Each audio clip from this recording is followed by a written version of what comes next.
கர்த்தருடைய பரிசுத்தமான நாமம் மகிமைப்படுவதாக.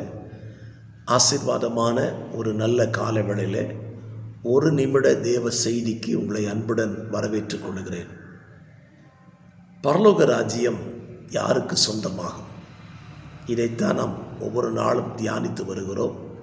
இந்த நாளின் கால வேளையில் பரலோக ராஜ்யம் என்பது அதற்கேற்ற கனிகளை கொடுப்பவர்களுக்கு உரியது.